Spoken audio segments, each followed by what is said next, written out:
Can a single leader alter an entire continent? Captain Ibrahim Traore of Burkina Faso sets new standards for African leadership, questions global power structures, and fosters a renewed sense of purpose among African nations, and most importantly, challenging the West.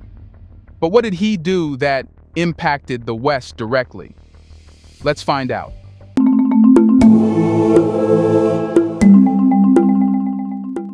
Captain Traore's rise signifies a major shift in the political landscape of Burkina Faso and beyond. His strong stance on sovereignty, resource control, and Pan-African unity has sparked a movement that is inspiring young Africans, challenging established norms, and positioning him as a beacon of change.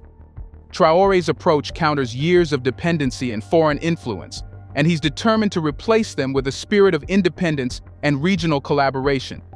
But Traore's leadership is reshaping not only Burkina Faso, but the entire African continent, inspiring people to reimagine what true independence looks like, and how it has anything to do with the West. Firstly, why is Traore's unique leadership style resonating with millions of Africans? In Burkina Faso, thousands of protesters gathered on Saturday in several large cities to support Captain Ibrahim Traore and denounce destabilization desires of the country.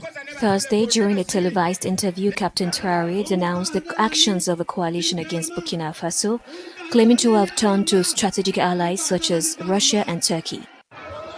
The country has seen 2 military coups and has been plagued by jihadist violence that has claimed more than 10,000 lives. Captain Ibrahim Traore represents a different breed of leadership, one that is founded on courage, commitment, and a deep connection to the people. Unlike typical politicians who cater to external pressures, Traore's approach has been distinctly anti-colonial and people-focused. His refusal to entertain foreign interference in Burkina Faso's affairs has quickly set him apart in a continent wary of leaders who are often swayed by external interests. Traore's leadership style is practical and sincere, appealing directly to Africans who yearn for substantial change rather than hollow promises. At just 35 years old, Traore brings a youthful energy that mirrors the aspirations of many young Africans. The youth see in him a leader who understands their frustrations, who is willing to confront corruption, and who fights to build a society that benefits the people rather than foreign investors. His hands-on involvement, especially in leading military operation against insurgent groups, demonstrates a leader who is as committed to his people as he is to his ideals.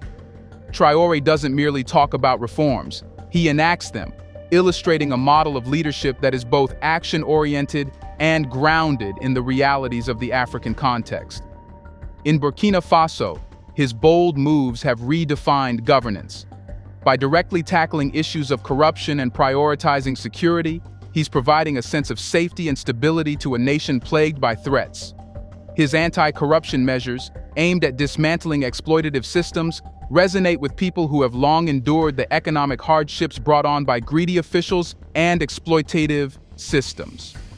Traore has not only pledged to make Burkina Faso a better place for its citizens, but has shown, through decisive actions, that this goal is achievable.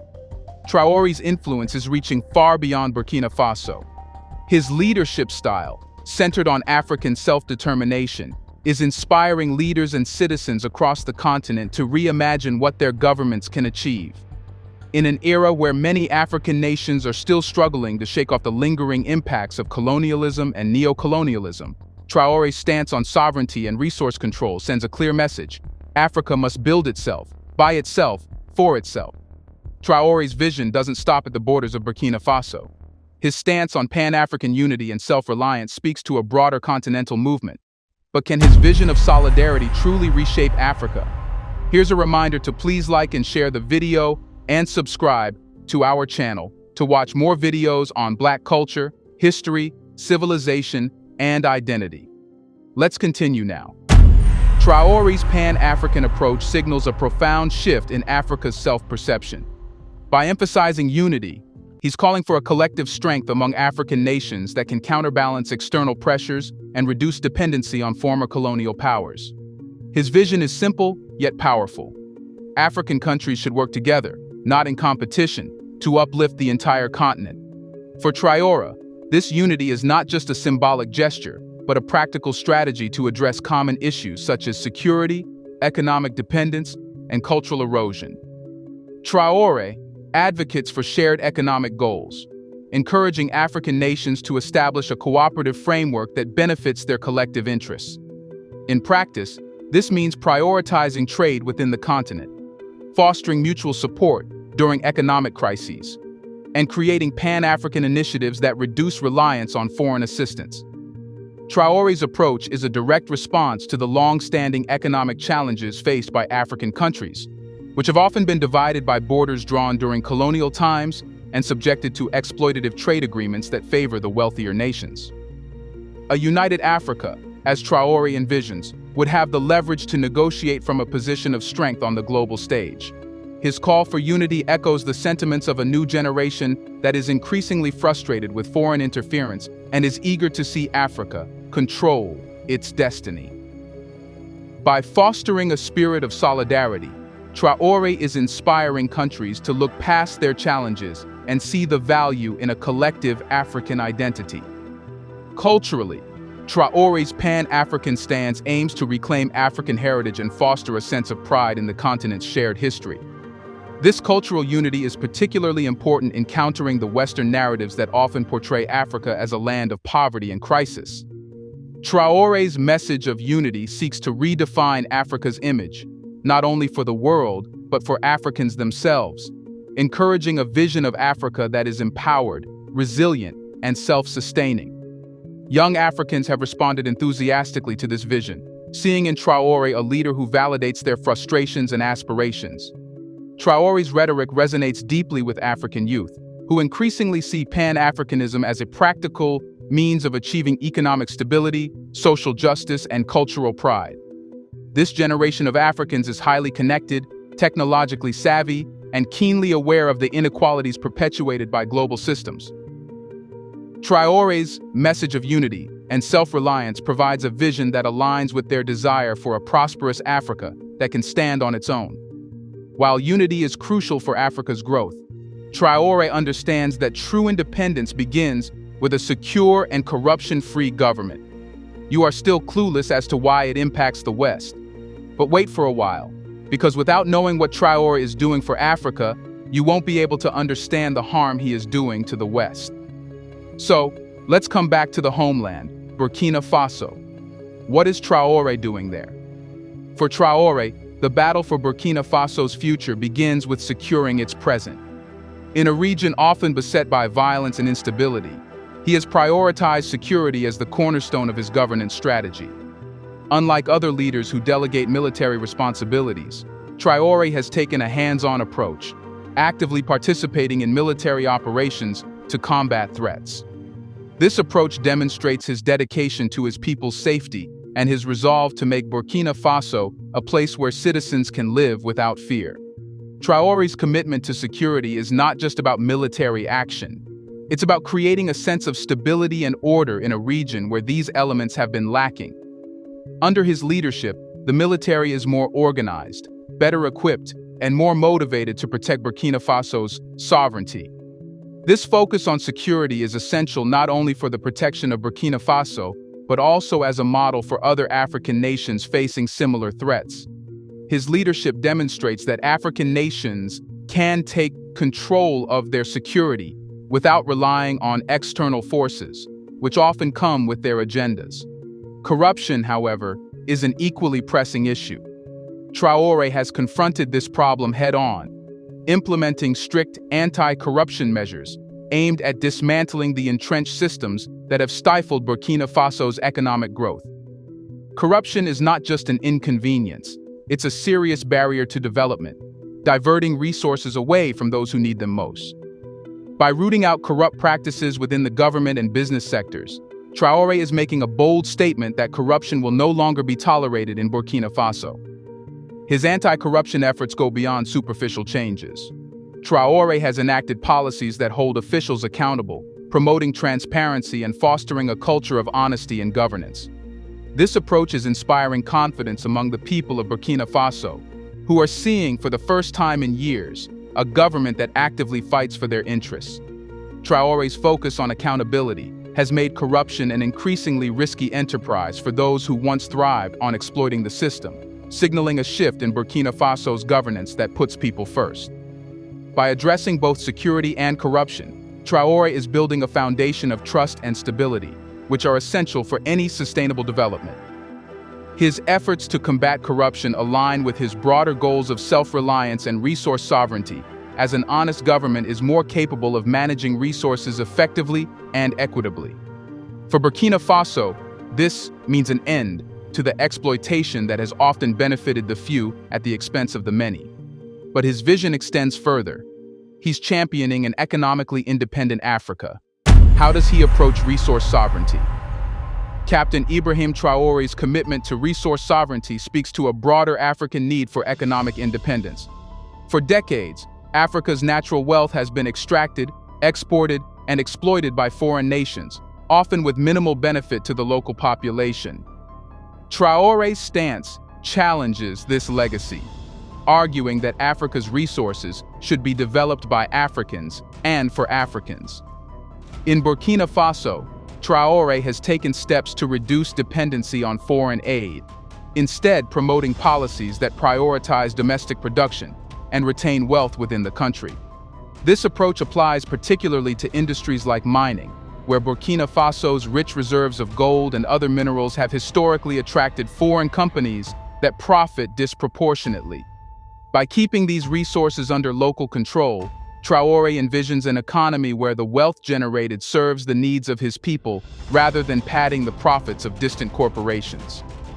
This approach aligns with a wider African movement against neo-colonialism, advocating for countries to take back control of their resources and use them to fuel local industries. Traore's policies are a direct response to the historical exploitation that has kept many African countries economically dependent. For him, resource sovereignty is not merely a political statement, but a practical strategy to create jobs, reduce poverty, and improve the standard of living for ordinary Burkinabe. Resource sovereignty also means breaking away from exploitative trade agreements that favor wealthier nations. Traore's vision challenges the terms of these agreements, which often see Africa's raw materials exported only to be sold back as expensive finished products. By investing in local production and processing facilities, Burkina Faso can begin to control more of the value chain, keeping wealth within the country and strengthening its economy. Traore's message of economic independence has not gone unnoticed across the continent. Leaders and citizens in other African nations are taking note, inspired by his commitment to change the dynamics of resource ownership and economic dependency. This vision of economic independence is critical for Africa's future, as it allows countries to make decisions based on their own needs and goals, rather than external pressures. It's a blueprint that promises to empower African nations by providing the resources and autonomy necessary for sustainable development. Traore's approach to resource sovereignty is about more than just economic gain. It's about dignity and self-respect. By controlling its resources, Burkina Faso can chart a course of development that reflects its values, priorities, and needs. This approach resonates with Africans who are eager for a break from the past, where foreign nations have too often dictated the terms of economic engagement. So, what is bothering the West? The West's unease with Burkina Faso's trajectory under Ibrahim Traore is rooted in a deeper, more complex issue than just military concerns or diplomatic tension. At its core, this discomfort stems from the growing assertion of sovereignty, a sovereignty that threatens to unravel the very fabric of the relationship between Africa and Western powers, which has long been characterized by economic exploitation and political manipulation. Ibrahim Traore's rise to power and his unapologetic efforts to steer Burkina Faso through various forms of intervention, be it foreign aid, loans from institutions like the International Monetary Fund and World Bank, or political maneuvering, have maintained control over many African nations, ensuring their continued dependence on external support. In return, Africa's vast natural resources, minerals, oil, and agricultural products have been extracted to fuel Western economies, often at the expense of African nations' development. Burkina Faso's trajectory under Traore is a direct threat to this system. His leadership marks a break from the past, where African leaders under pressure or through economic necessity often found themselves bowing to Western demands. Traore has made it clear that his vision for Burkina Faso involves rejecting the exploitative conditions that often come with Western financial aid. His efforts to establish independent financial institutions, such as the Postal Bank, are designed to reduce the country's reliance on Western-controlled financial systems. This move is emblematic of a broader push towards economic sovereignty, where Burkina Faso can fund its projects, make independent decisions, and avoid the cycle of debt and dependency that has trapped so many African nations. But why is this so troubling to the West? The answer lies in the very nature of Western influence over Africa. For decades, Western powers have benefited from a system in which African nations are economically dependent on their loans, investments, and expertise. This dependency creates leverage, allowing Western countries to extract concessions, be they in the form of resource access, political influence, or strategic military positioning. In short, the West has been able to exploit Africa while maintaining a veneer of benevolence through foreign aid and development programs. Traore's Burkina Faso, however, threatens to disrupt this arrangement. By seeking to break free from these dependencies, Traore is not only challenging the West's economic control, but also its political and strategic influence in the region. For the West, this is not just a financial loss, but a geopolitical one. Burkina Faso's alignment with non-Western powers, such as Russia and China, through forums like BRICS, further compounds this threat. The idea that African nations could look elsewhere for economic partnerships, development models, and even military alliances is profoundly unsettling for Western policymakers. Moreover, Traore's vision for Burkina Faso extends beyond the borders of his own country. His rhetoric, actions, and leadership style resonate with many other African nations facing similar struggles against Western domination. If Burkina Faso succeeds in its quest for financial independence and economic sovereignty, it could inspire a domino effect across the continent. Other African leaders may look to Traore's model as a viable alternative to the long-standing dependency on Western aid and institutions. This potential for a broader African rejection of Western influence is perhaps the greatest fear for Western powers. Historically, whenever African nations have moved towards greater autonomy, they have been met with significant pushback from the West. Whether through economic sanctions, political destabilization, or even military interventions, the West has often sought to maintain its influence by any means necessary. Traore's leadership, with its emphasis on self-reliance, directly threatens the status quo and could provoke similar responses. The more Burkina Faso strengthens its independent institutions, reduces its reliance on Western aid, and pursues partnerships that align with its national interests, the more it pushes back against the very foundations of Western dominance in Africa. The irony in all this is that the West publicly champions the ideals of sovereignty, democracy, and self-determination, values that are supposed to be the cornerstones of modern global governance. Yet, when a country like Burkina Faso begins to exercise these very principles in a way that challenges Western interests, it is met with suspicion, criticism, and, in some cases, outright hostility. The narrative quickly shifts from one of support for independence to concerns over stability, good governance, and regional security, all code words often used by the West to justify interference when an African nation steps out of line. In Burkina Faso's case, the West's true fear is not a violent uprising or a destabilizing force. It is the silent but powerful revolution of a nation choosing its path, free from the exploitative grip of former colonial powers and modern financial overlords. Traore's refusal to allow Burkina Faso to be yet another pawn in the geopolitical chessboard of the West sends a clear message. Africa is capable of charting its future, and that future does not have to be dictated by external powers. And this time, Traore has shocked the West. It has created solutions to every problem that will come. And the best solution they have is Pan-Africanism. But can Traore's Pan-African ideals withstand the pressures of globalization? Captain Ibrahim Traore's vision of Pan-Africanism doesn't just stand against globalization. It redefines how Africa can lead within it. While the West frames globalization as a system where developing nations must follow their rules, Traore's approach proves that Africa can thrive by creating its terms. He's showing that Pan-Africanism and globalization aren't incompatible. In fact, they can go hand in hand. Traore understands that globalization is inevitable. The key, however, is how Africa engages with it. He argues that African nations don't need to lose their identity, bow to external pressures, or submit to the economic systems designed by Western powers. Instead, Africa can maintain its cultural sovereignty while actively participating in the global economy by forming strong, united fronts, both economically and politically. Pan-Africanism, under Traore's leadership, becomes Africa's answer to navigating globalization without being exploited by it. He's pushing for African countries to collaborate, pool their resources, and create their trade systems and alliances, like BRICS, that are not dominated by Western influence.